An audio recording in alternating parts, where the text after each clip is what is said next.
नमस्कार दोस्तों, आप सभी का स्वागत है हमारे चैनल में। आज हम पावन पर्व नवरात्रि के तीसरे दिन की पवित्र कथा सुनेंगे, जो समर्पित है माँ चंद्रघंटा को।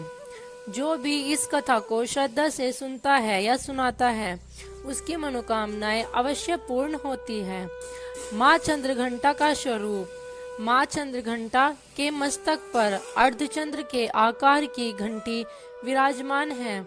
उनका शरीर स्वर्ण के समान चमकदार है और वे सिंह पर सवार रहती है।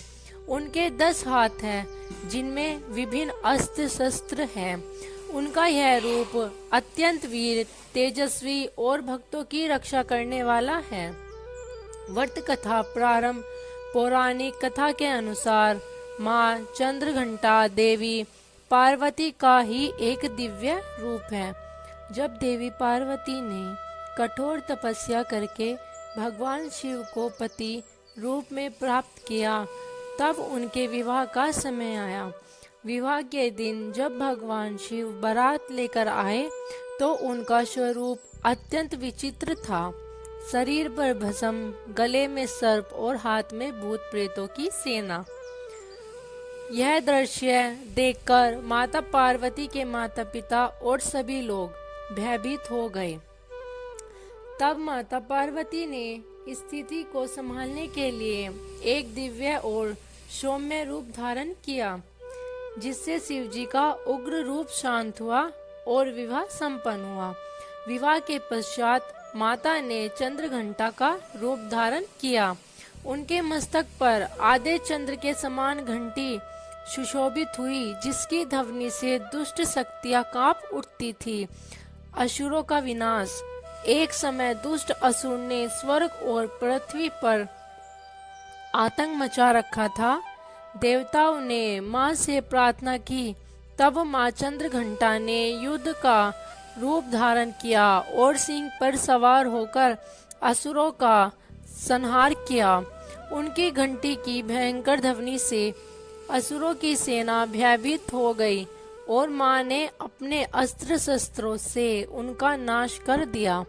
इस प्रकार माँ ने धर्म की रक्षा की और संसार में शांति। तीसरे नवरात्र के दिन माँ चंद्रघंटा की पूजा करने से सभी प्रकार के भय, संकट और नकारात्मक शक्तियाँ दूर हो जाती है।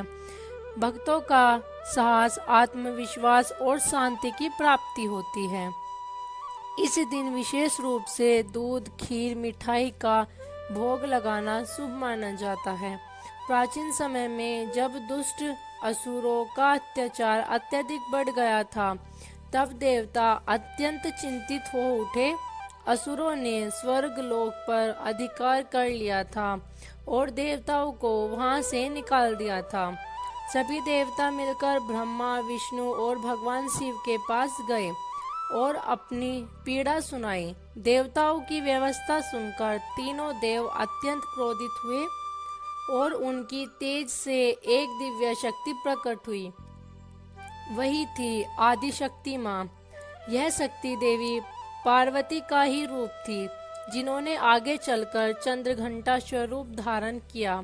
जब माँ ने चंद्रघंटा का रूप लिया, तब उनके मस्तक पर अर्धचंद्र के आकार की घंटी प्रकट हुई। उनका स्वरूप अत्यंत तेजस्वी और भय था। वे सिंह पर सवार थी और उनके 10 हाथों में अस्त्र शस्त्र सुशोभित थे। उनकी घंटी की ध्वनि इतनी प्रचंड थी कि उससे असुरों के हृदय कांप उठते थे। असुरों के साथ युद्ध। असुरों का राजा और उसकी सेना अत्यंत शक्तिशाली थी। उन्होंने देवताओं को पराजित कर चारों ओर भय फैला रखा था। माँ चंद्रघंटा ने देवताओं की रक्षा के लिए युद्ध का संकल्प लिया। जैसे ही युद्ध आरंभ हुआ, माँ की घंटी की गूंज से पूरा आकाश भर गया। उस ध्वनि से असुरों की शक्ति कमजोर पड़ने लगी। माँ ने अपने अस्त्रों से एक एक कर असुरों का संहार करना शुरू किया। युद्ध भयंकर था, लेकिन माँ के सामने आई कोई भी असुर टिक नहीं पाया। अंत असुरों का नाश हुआ और देवताओं को उनका स्थान वापस मिल गया। विजय के बाद सभी देवताओं ने माँ चंद्रघंटा की स्तुति की और उनका आभार व्यक्त किया। उन्होंने कहा कि माँ का यह रूप भक्तों के लिए रक्षा कवच के समान है। जब माँ चंद्रघंटा ने असुरों का संहार करके तीनों लोकों में शांति स्थापित की, तब देवता, ऋषि और सभी जीव अत्यंत प्रसन्न हुए। चारों ओर सुख और शांति का वातावरण फैल गया। देवताओं ने माँ की स्तुति करते हुए कहा, हे माँ, आप ही शक्ति हैं, आप ही रक्षा करने वाली है और आप ही संहार का कल्याण करने वाली हैं। युद्ध समाप्त होने के बाद माँ ने अपना उग्र रूप त्याग कर अत्यंत सौम्य और शांत स्वरूप धारण किया।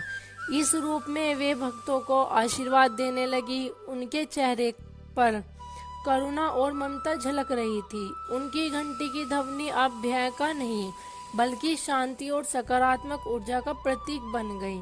ऐसा माना जाता है कि जो भी भक्त सच्चे मन से देवी पार्वती के इस चंद्रघंटा स्वरूप की आराधना करता है, उसके जीवन से सभी प्रकार के कष्ट दूर हो जाते हैं। माँ अपने भक्तों को साहस देती है, भय से मुक्ति दिलाती है और जीवन में संतुलन और शांति प्रदान करती है। उनकी कृपा से मानसिक तनाव भी दूर रहता है और व्यक्ति आत्मविश्वास से भर जाता है। माँ चंद्रघंटा के मस्तक पर स्थित अर्धचंद्र और घंटी का विशेष महत्व है।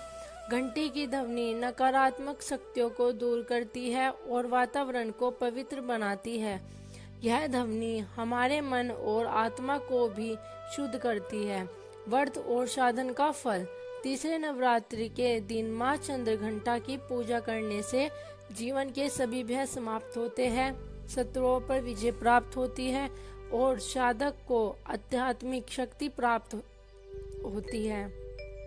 इस प्रकार माँ चंद्रघंटा का तीसरा अध्याय हमें यह सिखाता है कि शक्ति और शांति दोनों जीवन में आवश्यक है। जब हम सच्चे मन से माँ की भक्ति करते हैं तो वे हमें हर संकट से उबार कर सही मार्ग दिखाती है। अगर आपको यह कथा पसंद आई हो तो वीडियो को लाइक करें, शेयर करें और चैनल को सब्सक्राइब करना न भूलें। जय माता दी।